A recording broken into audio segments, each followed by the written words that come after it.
What if the greatest betrayal in history never happened? What if the kiss in the garden, the 30 pieces of silver, the name that became synonymous with treachery? What if all of it was a lie designed to bury the most dangerous truth ever told? There exists a forbidden gospel, condemned by the church, erased from history, burned and buried for nearly 2 millennia, and when it finally resurfaced from the Egyptian desert, it revealed something so blasphemous, so earth-shattering, that it flipped everything you thought you knew upside down. The God you worship might be the devil himself. And Judas, the ultimate traitor, might have been the only one who understood what Jesus really came to do. Chapter 1, the heretic's manuscript. The year was 180. A bishop named Irenaeus sat in his chamber reading a text that made his blood run cold. His hands trembled as he turned the pages, his face twisting in rage and horror. This wasn't just heresy. This was an abomination, a blasphemy so vile that it threatened to tear apart the very foundations of the faith he'd spent his life building. The text was called the Gospel of Judas, and Irenaeus wanted it destroyed. In his book Against Heresies, Irenaeus condemned it with a fury that burned through the centuries. He called it garbage fiction, the work of demons. He rallied the church fathers, and together they did what they did best. They erased it, banned it, buried it beneath the weight of ecclesiastical authority and the threat of eternal damnation. For almost 2,000 years, the Gospel of Judas existed only as a footnote in the writings of those who hated it, a shadowy rumor of forbidden knowledge that the church had successfully silenced. But here's the thing about buried truths. They don't stay buried forever. Fast forward to the 1970s. Somewhere in the scorching wasteland of the Egyptian desert, hidden in a limestone cavern that time had forgotten, a mysterious ancient codex was discovered. Bound in leather, written in Coptic, its pages brittle and crumbling from centuries of neglect. This wasn't just any book. This was one of the most sought-after lost gospels of early Christianity. A text that scholars had whispered about in hushed tones, never quite believing it still existed. The Gospel of Judas had returned from the grave. But instead of going to a museum, instead of being handed over to scholars who might actually know what to do with it, the codex went straight to the black market. For decades, it was traded like contraband, passed from dealer to dealer, each one seeing dollar signs instead of divine revelation. At one point, some genius decided to preserve it by freezing it. Yes, freezing a nearly 2,000-year-old manuscript like it was leftover pizza. The pages began to disintegrate, crumbling into fragments, turning to dust in the hands of people who had no idea what they were destroying. For 16 years, the gospel sat in a safety deposit box in New York, slowly dying. It's a miracle it survived at all. In the year 2000, an antiquities dealer finally recognized what she had and turned it over to the Maecenas Foundation in Switzerland. A team of conservators and scholars descended on the codex like surgeons over a dying patient. They worked for 5 years, piecing together hundreds of tiny fragments, a jigsaw puzzle of blasphemy that would make the Vatican sweat. Finally, in April of 2006, the announcement was made. The Gospel of Judas had been restored. For the first time in nearly 1,700 years, human eyes could read the secret words that Jesus spoke to Judas Iscariot. The heretic hunters had failed. The forbidden gospel had risen, and it was about to shatter everything. Chapter 2. The disciple who saw too much. The gospel opens with a line that sends shivers down your spine. This is the secret message of judgment that Jesus spoke with Judas Iscariot. Not a parable for the masses, not a sermon on a mount. This is classified information. A backroom conversation between Jesus and the one disciple who could handle what he was about to reveal. The other disciples, they weren't ready. They weren't worthy. They were blind. One day, Jesus found his disciples gathered together, praying over their bread. You'd think this was a good thing, right?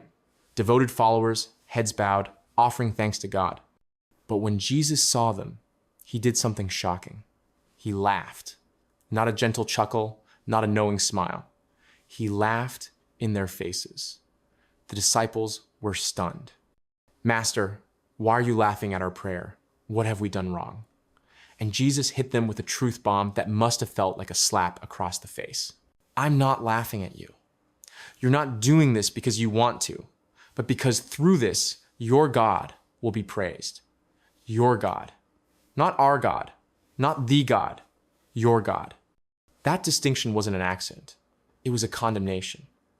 Jesus was telling them point blank that they were praying to the wrong deity. Everything they believed, everything they'd been taught, was a lie. The disciples didn't understand. Master, you are the Son of our God. They said it with such certainty, such faith, and Jesus shattered it. Truly I say to you, no generation of the people among you will know me. Think about that. Jesus just told his own disciples that they didn't know him, that nobody who followed them would ever know him either. Their entire religious tradition, the empire of Christianity that would rise in his name, would be built on ignorance and deception. The disciples were furious. The text says they started to curse him in their hearts. Not out loud, of course. They were too cowardly for that. But inside, they raged. And Jesus saw right through them. Why are you letting your anger trouble you? Has your God within you and his stars become angry with your souls? There it was again. Your God, not mine. Your God and his stars. The stars, the archons, the dark cosmic forces that rule this world and trap souls in ignorance. Jesus wasn't talking about astrology. He was talking about the invisible prison wardens of reality. Then Jesus issued a challenge. If any of you is strong enough among humans to bring out the perfect humanity, stand up and face me. Translation: if any of you can transcend this illusion, if any of you can become what you're truly meant to be, prove it right now. Step forward. The disciples sat there, frozen. All of them, except one. Judas Iscariot stood up. He couldn't look Jesus in the eye, the text says. He turned his face away. But he stood. And what he said next changed everything. I know who you are and where you come from. You've come from the immortal realm of Barbelo, and I'm not worthy to utter the name of the one who sent you. Judas knew. He understood what the others couldn't even comprehend. Jesus didn't come from the heaven they believed in. He came from Barbelo, the first thought of the true God, the mother of the divine realms, a name so sacred it wasn't even spoken in their scriptures. Jesus looked at Judas and said, "Come away from the others. I'll tell you the mysteries of the kingdom, but not so you'll go there. You'll grieve much." Wait, what? Jesus was giving Judas the secrets of the universe, but telling him he'd never reach the kingdom? That he would suffer for this knowledge? This wasn't a reward. This was a curse. A final judgment on a soul that had already chosen darkness. Judas wasn't the chosen one. He was the condemned one. Chapter 3. The false god's prison. Before Jesus revealed the final secrets, the other disciples came to him with a vision. "Master, we had a dream. We saw 12 priests, and they were criminals. They were murdering people, sacrificing their own children, committing unspeakable evils, and they did it all in your name." Jesus looked at them with an expression that must have been terrifying. "Those 12 priests you saw, that was you. And the people being sacrificed, those are the innocent souls you'll lead astray." Jesus knew. He knew that after he was gone, these men wouldn't spread a message of liberation and light. They would build empires of control. They would use his name to justify wars, inquisitions, crusades, the systematic slaughter of anyone who dared to think differently. They would serve a false god and call it Christianity. And they would lead billions of souls straight into the prison they were meant to escape. Then Jesus took Judas aside and began to reveal the architecture of reality itself. There exists a great and boundless realm, he said, in which dwells a great invisible spirit. No angelic eye has ever seen it. No heart has comprehended it. It has never been called by any name. This was the true God, the source of all existence, not Yahweh, not the bearded tyrant in the clouds demanding obedience and blood. The real God was beyond names, beyond form, beyond comprehension itself. Pure consciousness, infinite light. From this invisible spirit came a luminous cloud, and from that cloud emerged a great angel, the self-begotten, the God of light. From him came 4 more angels, and from them came entire realms, hierarchies of divine beings, luminaries governing dimensions of pure radiance. It was a cascading waterfall of consciousness, one light splitting into many, like white light through a prism scattering into a rainbow. And in the first cloud of light, higher than all the gods and angels, was Adamus, the true Adam, the divine human that no created being could even perceive. But then something went wrong. From another cloud came an angel whose face flashed with fire and whose likeness was defiled with blood. His name was Nebro, which means rebel. Others called him Yaldabaoth. You might know him by another name, the God of the Bible, the Lord of the Old Testament, the one who said, "I am the Lord your God, and there is no other." Jesus revealed the truth. That wasn't God. That was an ignorant, arrogant imposter, a cosmic parasite who didn't create the universe, but hijacked a piece of it and declared himself king. With Nebro came another dark angel, Saklas, which means fool. Together they created 12 archons, rulers of chaos and the underworld. These weren't gods. They were prison guards, cosmic enforcers, designed to keep souls trapped in matter, feeding off ignorance and worship. And what did they do next? They decided to play God. Let us create a human being after the likeness and the image. Sound familiar? That's straight out of Genesis. But according to the Gospel of Judas, that wasn't the true God speaking. That was Saklas and his archons. They fashioned Adam and Eve, but not as an act of love.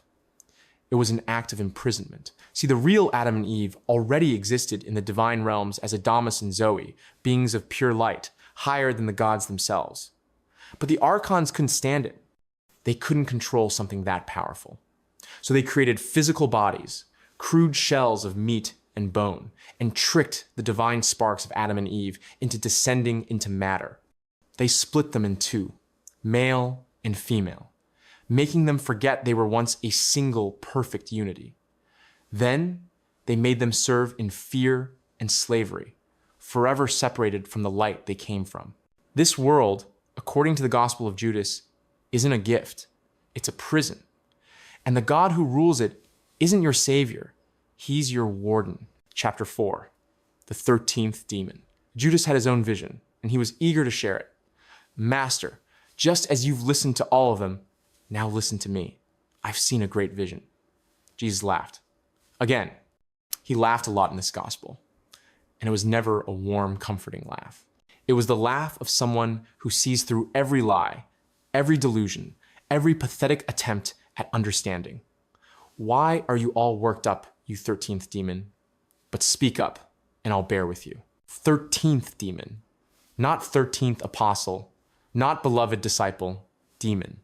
If Judas was supposed to be the hero of this story, that makes zero sense. But if he was the villain, if he was something far darker than the Bible ever revealed, then it makes perfect sense. Judas described his vision. In it, the other 12 disciples were stoning him, chasing him, trying to destroy him.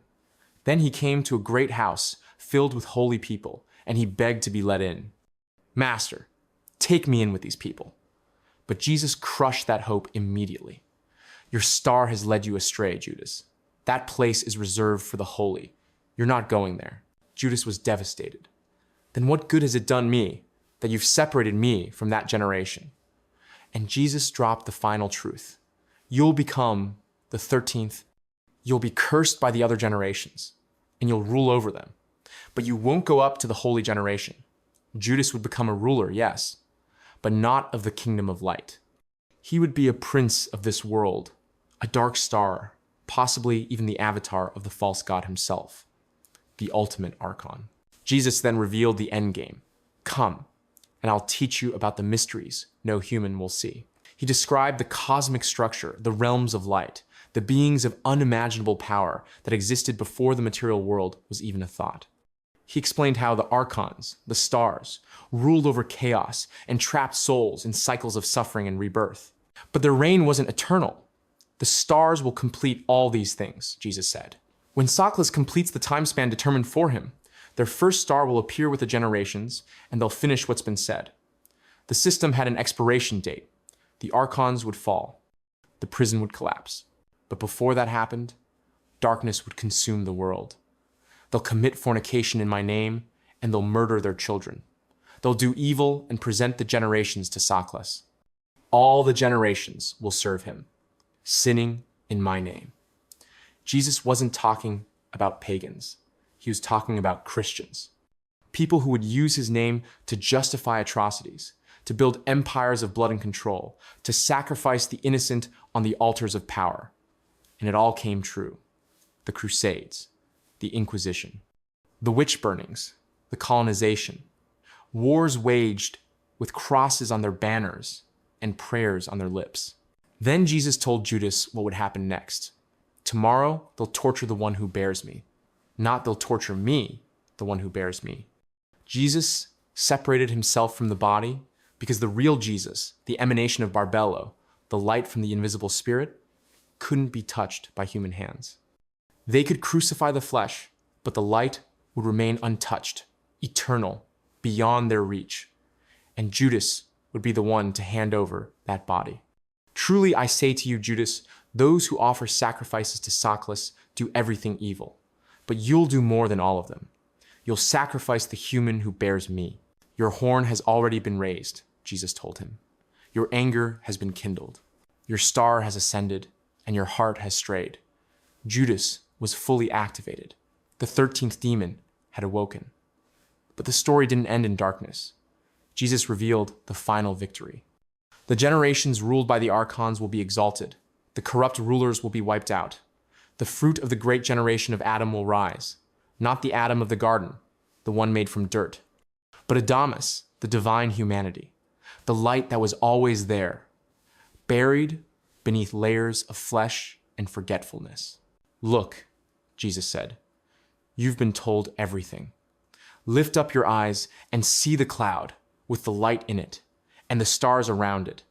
The star that leads the way is your star. Judas looked up and saw the luminous cloud. The text says he entered it, or maybe Jesus did. The language is vague, frustratingly unclear, but either way, the light departed. And what was left was just a body, a shell, waiting to be handed over. The scribes approached Judas. What are you doing here? Aren't you Jesus' disciple? Judas answered them as they wished. He received money, and he handed Jesus over. The betrayal was complete. But was it really a betrayal? Or was it the final act of the darkest entity ever to walk among the disciples? Was Judas a tragic hero following a divine script? Or was he the 13th archon, the embodiment of the false god's will, playing out the cosmic drama of light versus shadow? The Gospel of Judas doesn't give a clear answer. And maybe that's the point. Because this text isn't really about Judas. It's about you. It's about every soul that's been told to worship, obey, sacrifice, submit to a God who demands fear instead of love. It's about recognizing that organized religion, even when it uses the name of Jesus, even when it waves the cross and sings the hymns, might be serving the very forces that Christ came to expose. The archons, the rulers of ignorance, the keepers of the prison. You're not just a human born into sin. You're a spark of the divine, a fragment of the invisible spirit, trapped in flesh and forgetfulness. The stars, the archons, the systems of control, they all want you to forget. But the knowledge, the gnosis, is still there. And when you remember, when you look within and see the light that no angel has ever seen, that's when the chains break. That's when the prison falls. That's when you become what you were always meant to be. Not a servant of the false god, but a child of the true source, a being of infinite light, free